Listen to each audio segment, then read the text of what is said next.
Welcome back to another episode of Coffee Meets Vodka. I'm your host, Raya, and I'm handling life one shot at a time. Sit back, relax, let's talk all things pop culture, celebrities, gossip, trends, and let's become best friends. What? I'm just saying what everyone else is thinking. What's up, guys? I have a great show in store for you today. We're talking about how Paris Hilton claps back at the rude comments about her baby, Britney's book, Sophia Bush is a lesbian. Let's get into it. What did I do this weekend? I feel like it was like a chill weekend. Well, yeah, I did my garage sale. Not very many people came, although everybody was saying that it had good stuff, which I don't know about you, but I get really insecure about like the stuff that I own. I'm like, oh my God, people are going to think it's like ugly. So like honestly made me feel good that people were like, oh, you have good stuff. I'll be back. So I'm doing it again this weekend, and I'm going to serve mimosas and get, the neighborhood drunk so they can come to my garage sale. I mean like a decent amount, but we're going to keep it going. Oh, and then after my garage sale, guys, guess what I saw? I finally saw the Eras movie. I'm so excited. It was phenomenal. Our girl is a star. But the OGs already knew that. I will say, luckily I went and there's like on a Saturday. I went Saturday night, and I went with the girlfriend and her daughter, and luckily there wasn't any like culty stuff going on. Like I saw some like really weird things going on about, girls going and ring around the rosy bullshit, wearing white. Like, I don't know what by the screen. I'm not really sure when the Swifties became that, but this is giving new age. I'm an OG and I don't remember ever doing that. I also don't ever remember dressing up for concerts, like just in general. Like I've never dressed like the album or the artist or something. I will say I do think that's definitely more fun. So I will take that on. But I don't know, in these friendship bracelets, like when did we all do that? I realized I was listening to her song You're On Your Own, Kid, and she says like make the friendship bracelets. So I guess that's where everybody got it from. But, or maybe she wrote a song about that and you guys were doing it before. I have no idea. The last concert I went to was 1989 and it was really great. She was amazing then. She was amazing at the Eras in the movie. Honestly, I really would have loved to see it in person, although I think you get a better concert experience with the movie because you can see everything up close. The visual effects, the costumes by Robert Cavalli, the shoes by Louboutin. Oh my God. Amazing. I love also that she has had like her backup vocalist forever. And that guy, Jan, for some reason, I really feel like it's like Jan, but I guess it's Jan. You know the guy, the hot guy, the shirtless man, the Italian or Hispanic guy, whatever. Oh, he's hot. He was really, all the dancers were really just giving. And it was an amazing concert. I will say my eyes are so a little bit sensitive because for whatever reason, I feel like post-COVID, everybody redid the movie theaters. And I feel like they took rows out and made the like, because they're doing that like dine-in experience. And like, that's good. I like that. But like now we're like close and they made the screens bigger and like the chairs closer. I don't know. My eyes are fucking hurting. But it was amazing. And it really felt like I was like right there. There was like a couple people that danced. I mean, not really. If they were, I couldn't really see. But it was great. It was great. Even if you're not a Taylor fan, I recommend going. I'll go with you. It was like 3 hours long. It was just phenomenal as an artist. So I wonder if she's gonna put something out saying that she's doing more of like behind the scenes. It's just a concert. But honestly, I like it because she did cut 4 songs or something, Archer, and a couple other ones from the concert film. I don't know why. After I left, I was like, oh, maybe she like messed up those songs like when they were filming, or because she filmed it in LA at the SoFi Stadium, and I just wonder if she didn't do like, if they didn't film all 3 nights of the LA tour and they only did one night. Maybe she messed up those songs, or she did film all three and she messed all three of them up each time. I don't know. Because she had this thing to where, like, if she messed up a song, she would restart it. Or maybe maybe they weren't, I don't know why she took them out, honestly. And I don't know why she won't release You're Losing Me. She released it and then she didn't. So I don't know what's going on. And also, give the people what they want. They want I'd Lie. And I cannot believe that it was not on her, I thought it was on the Fearless album. Maybe it's on her Taylor Swift debut. Maybe it'll be on there from the vault. But I Lie, I had that song on probably, I think I played it 400 something times, 4,000. I have no idea, on iTunes, when iTunes was a thing. I just sit there on repeat, on repeat, on repeat. I'd Lie, best song she ever wrote. It was so good. Oh, and then on the credits, she, it does, there's some bloopers, which you already saw on TikTok. But on the credits, it shows like every song, who wrote it, who published it, who like directed it, all this stuff. She wrote vigilante shit on her own. I thought that was interesting. Not like in a bad way. I'm just like, because it's like newer, and she like wrote it on her own. Usually a lot of her new songs, she's like still co-writing with somebody. So she wrote vigilante shit on her own. Obviously, all the Fearless ones on her own and stuff, which I think is so cute. She's like, and then in the film, she's like, let's go back to high school. Let's go back to high school, girl. Wow. It just was really nostalgic because I don't need to go on. It's just really nostalgic because like I have been listening to her since debut. Core memory, let me tell you, core memory. I remember what I was wearing, where I was when I first heard Teardrops on My Guitar on 104 KRBE. Houston, Texas. I remember I was at one of my neighborhood friends' house and the windows were up. It was like a sunny day. It was fall, I feel, because you can never like open the windows during summer. So it was like fall. And I just remember it coming on and I said, this is the best song I've ever heard in my life. It was summer going into freshman year of high school. So 15. Oh, when you're 15 and somebody, you know what I mean? It was like, oh my God. And every song after that, Speak Now, like I don't know why I keep saying I like Speak Now, Fearless, Taylor's debut album, all throughout my high school experience. It was fucking amazing. And I just remember I was like, wow, this is my idol. This literally right here, this girl, she's my idol. She's amazing. She's going to be a star. And I don't know. I love that for her. So I can't wait for all of the other albums to come out and for our girl to own her music rights. I love that. Okay. Okay. In other news, Paris Hilton shuts down trolls over new baby. My son is healthy and y'all are sick. Well, we were all thinking it, girl. Okay. We didn't like need an excuse or like need a explanation because you don't owe us anything, but also it's there, Okay, she says, and I love Paris, I do. She said, there are some sick people in the world. My son is an angel and perfectly healthy. And yes, of course, he has been to a doctor. He just has a large brain. Okay, I'm glad the air is cleared. I feel like I don't know anything about, I was about to say owning a child. I don't know anything about having a child. But I just feel like, a helmet would have helped or maybe not. I mean, if the doctors say, hey, who am I to judge? I mean, the baby is really cute, though. I don't think it looks like Carter at all.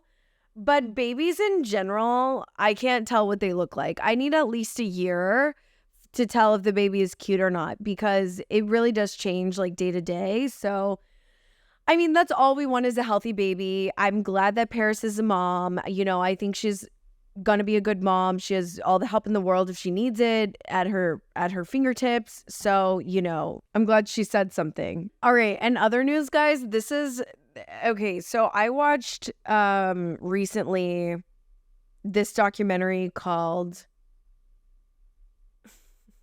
Desperately Seeking a Soulmate. And it's about twin flames. As you know, that's right up my alley. It's right up. I just want to be like, if you guys saw the documentary, is this how I come across? To be honest, if I would have known there was a Facebook group, I probably would have joined. Who's here? Okay, pardon that interruption. My neighbor wanted me to volunteer for something. Okay, so I watched this documentary actually like a couple weeks ago when it came out. It's called Desperately Seeking a Soulmate. That's pretty tongue twisty. It's about twin flames. And if anybody knows about me at all, twin flames is a hill I will die on. I've been on an island by myself for the last 10 years. I don't care. Actually, probably the last like 6 years. And yeah, I mean, whatever. But I just want to know if like that's how I come across. Sorry.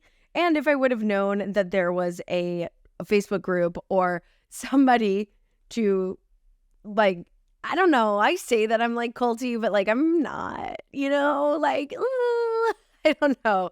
So, okay, let me tell you the gist about twin flames. Long story short, now it's a buzzword. It used to not be a buzzword and it used to not be very like popular. But obviously Megan Fox thinks her twin flame is Machine Gun Kelly, which probably Justin Bieber and Selena Gomez are twin flames. They're not together. Who else are twin flames that are famous that you would know? Oh, I think Taylor Swift and Jake Gyllenhaal are twin flames, but that's just me. A lot of people think it's Harry Styles. I don't think it's Harry Styles because she talks about it in 2 songs about him, All Too Well and State of Grace. Oh my God, my favorite twin flame couple is Johnny Cash and June Carter. Oh man, what a story. Did you guys ever watch Walk the Line? John Lennon and Yoko Ono. Okay. So anyways, that's that. Basically it just means you're not always together in this life. You meet and you end up dating, or you meet and some like kind of big bang happens, like something like it's a catalyst for your life to change, and you don't always like end up together, like Selena and Justin. But and like if you know anything about Johnny Cash and June Carter's relationship, it was kind of like up and down. It's not always tumultuous necessarily. Like it's not, well, it is tumultuous, but it's not always toxic. It's a very like pure form of love. And the theory is that it was one soul split into 2 and you find your twin flame in every life. Doesn't mean every consecutive life. So like not everybody has a twin flame in this life. It might take a couple of life cycles for you guys to link up and for you guys to eventually inevitably be together. But basically when you meet, it's just like the most purest form of love. And to me, it's just if the other person wins, you win. If they're like, it just, I don't know. It's just the most like unconditional, big bang, magnetic, intense feeling that you've ever felt. I know people are like, oh, well, that's a soulmate. Okay, whatever. I'm just letting you know from my personal experience and from what I know about the quote research. So because it's been so popular and because it's been, more mainstream with like Megan Fox, which also Megan Fox is like pretty spiritual person. She has, definitely said that in the past and in interviews and things like that. And she says she's like a witch and whatever. It's not always witchy, but anyways, there was a documentary called Desperately Seeking a Soulmate, which these 2 crazy people, culty people, I feel like just prey on people who are, everybody's looking for love. At the end of the day, we all want the same thing. We all want love. We all want to be accepted. We all want to find that person. And we all want to die with somebody. We don't want to die alone.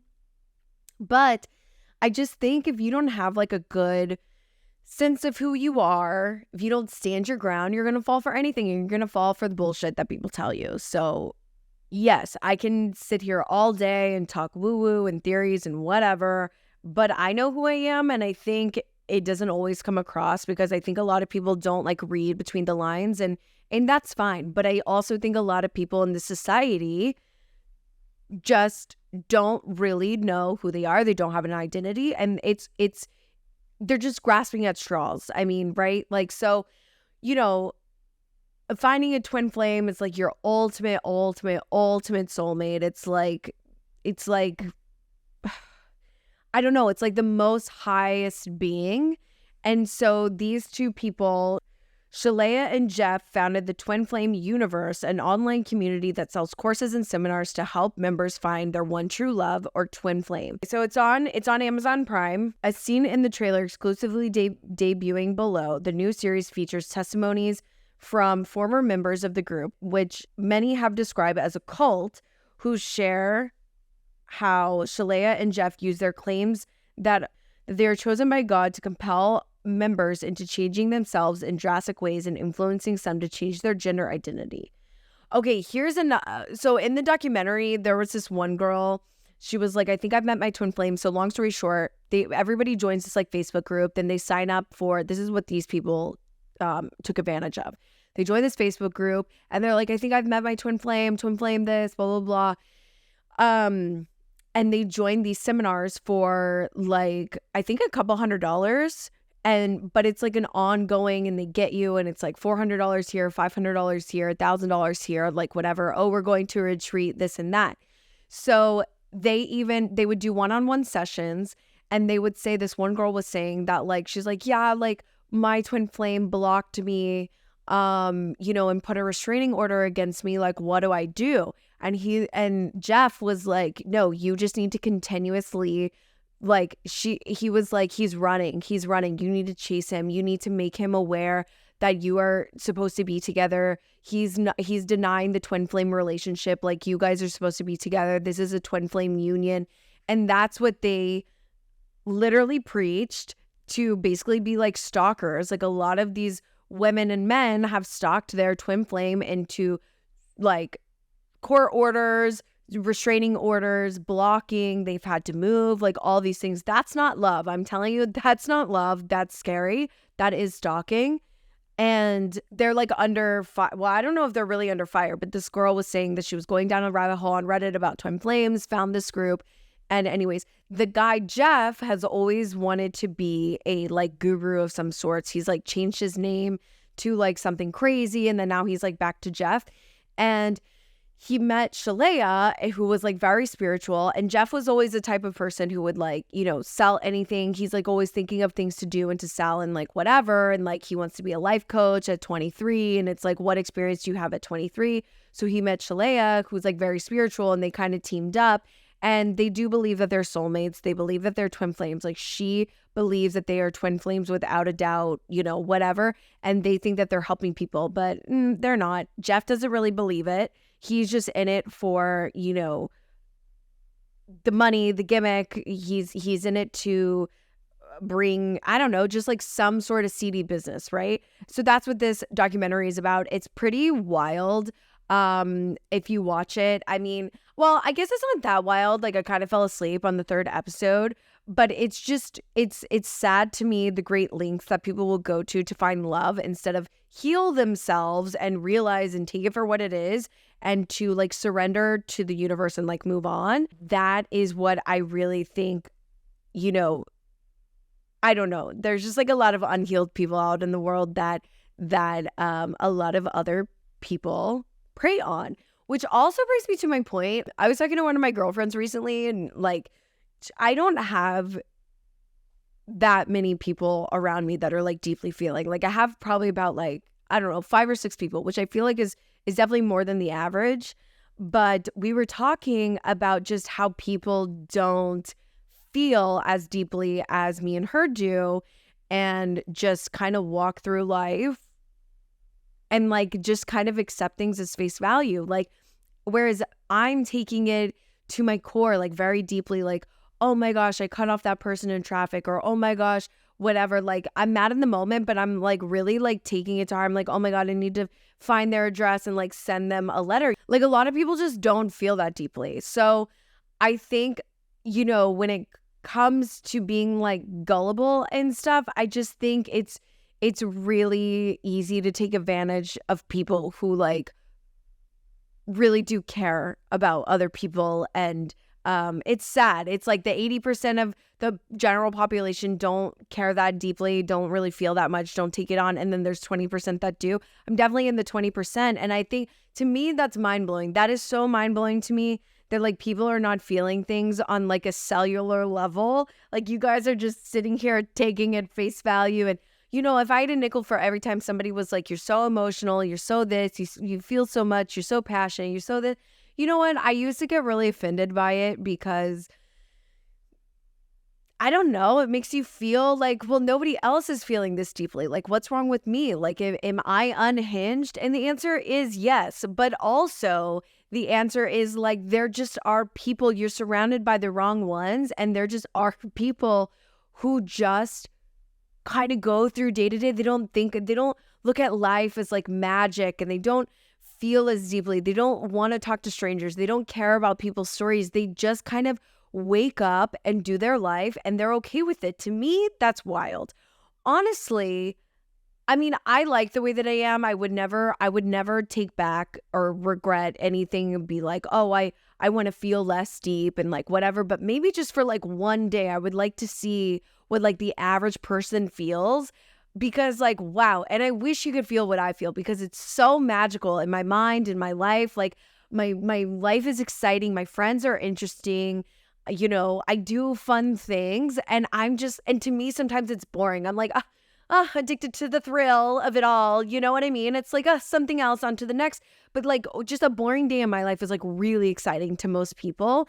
And like, I don't know, I think that's cool, and I like sharing my life with people. So yeah, I don't know, I got on a tangent there, but I don't know, it's mind-blowing to me. So if you guys are one of those that like feel deeply and you're like, oh my God, I feel so alone, no, like DM me, because I would love to have an in-depth of conversation about your trauma, about, you know, your work situation, like, you know, and like just anything. You know, we're on this life way too short to just be out here pleasing everybody, people pleasing everybody. It's like, you know, at some point you got to just suppress those and not take on those characteristics about other people telling you who you are, and you just got to go out and find who you are, right? So I'm over it, and that's that. But back to the twin flames, I got on a little tangent there. Back to the twin flames, I just think I hope I don't sound that crazy. I'm sure you guys are watching this documentary being like, oh, this is so Raya. And I'm sure that if I would have found that Facebook group, I would have joined it. But I can discern slightly between fucking crazy and unhinged information to like actual, right? So these people are definitely taking advantage of the buzzword and the mainstream media, how everybody's put it on the map these days. And I don't like that, because twin flame is one thing I will, like I said, I'll die on that hill. It is not something to be thrown around willy-nilly. And your dog is not your twin flame. Your best friend is not your twin flame. Okay, maybe a soulmate, but no, twin flames are not friends. Okay? All right? Get it? Got it? Good. Britney Spears, my birthday twin. Ugh, do what you want to do with that information. She's coming out with a book at the end of October. Actually, tomorrow on Tuesday, the 24th, it is supposed to come out. I mean, you know, between her and Jada, I don't really know if I'm going to read Jada's book, honestly. Like, I feel like we already know what's going on and everything is against our will. I'm not really that interested in her life. I feel like it's going to be like a lot of one-sided perspectives, Jada's, and then Britney's. I mean, she definitely had a ghostwriter. I just don't know. Like, I feel like it's probably like 95% ghostwriter, right? And also, there's so much information that already came out about the book, about her abortion with Justin Timberlake, how she shaved her head to gain control, which, by the way, I feel like I have insight on that. Allegedly, I heard when I used to live in LA, I worked at this salon, and I personally never met Britney, but the salon did her hair and would go to her house, her Cheesecake Factory house in Thousand Oaks, and they would do a house call. And I heard from the stylist that did her hair, she was doing her extensions, and she just randomly blurted out, the reason why I shaved my head is because the court was ordering a hair sample for custody for Jaden and Preston, the kids, And I was doing meth at the time, so I couldn't give a hair sample because they would have found meth in my system. So that's why I shaved my head. Allegedly is what I heard. I don't know. And then it was rumored in LA that she did meth. So I don't know. When that article came out about with people a couple months ago saying like, oh, Britney does meth, I was like, yeah, I thought everybody knew that. I don't know. Like, and it really came and went so quickly.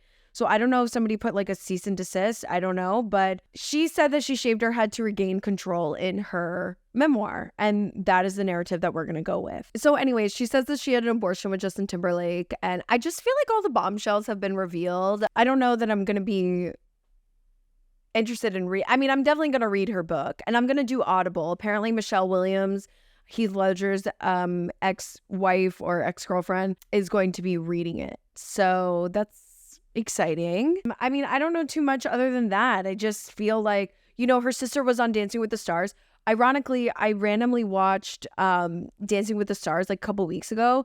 Is Mauricio still on there? I don't even remember. But Mauricio was on there and he was fucking terrible. They can say, how they say like, people who are good dancers, like you can tell somebody who's good at sex because the way they dance, like I understand why Kyle's a lesbian now. Like what is going on?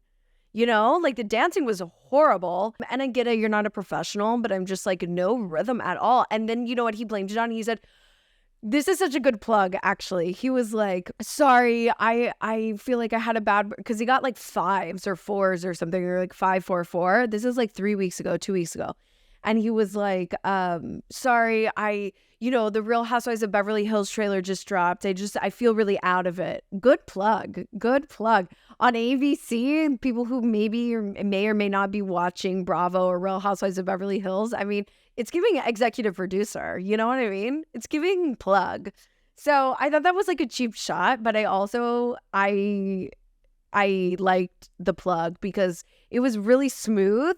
And he wasn't like, oh, by the way, tune in at 7 p.m. every Wednesday for like blah, blah, blah. It was like, sorry, I'm bad because, the Real Housewives of Beverly Hills trailer happened. And, it's bringing up a lot of like old stuff that, we've had a hard year and blah, blah, just like really milking it. And I'm kind of like into it.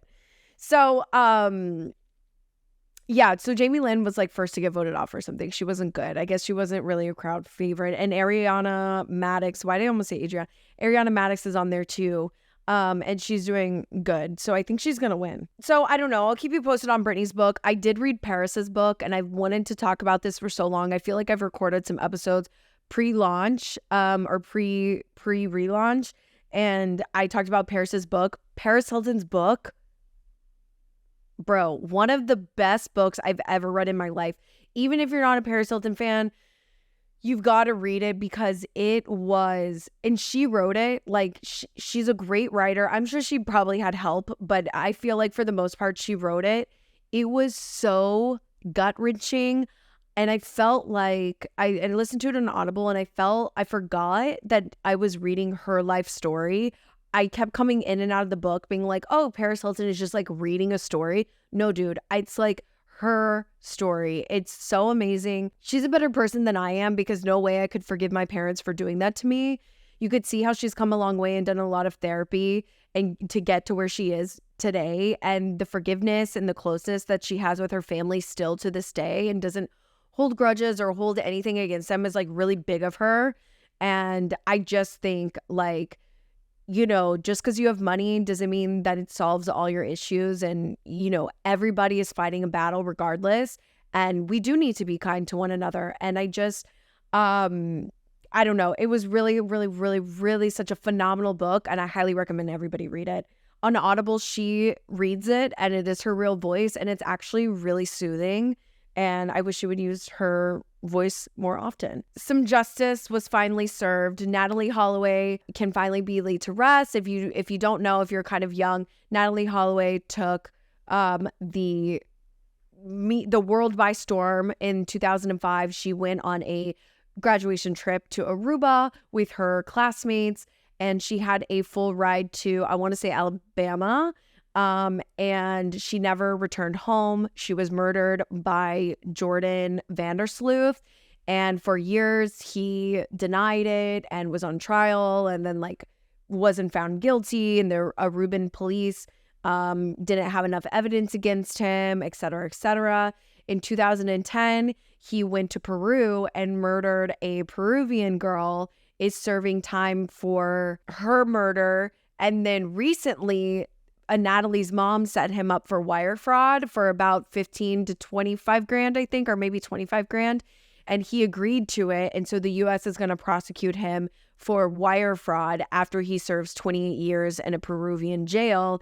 You know, I guess if he makes it, you know, Jordan is somebody who came from money. He was like kind of affluent. He is originally from, I want to say like Yugoslavia or something. Hold on. He's like Slavic. Oh, the Netherlands.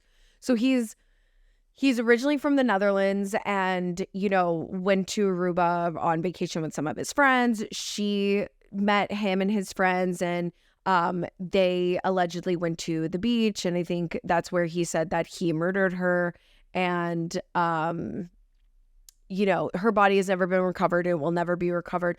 Literally justice for Natalee Holloway's mom, because what a long 18 years to finally, for some reason, for whatever reason, he finally admitted recently, like this week, that he murdered Natalee and is going to be serving. I mean, we all knew that that is what happened, and it literally took everybody by storm. And also, like as a girl, you know, I never went on a high school trip, but I feel like after that, high school's like definitely stopped. Like nobody really goes on high school graduation trips anymore, put on by the school at least, you know. So justice for her.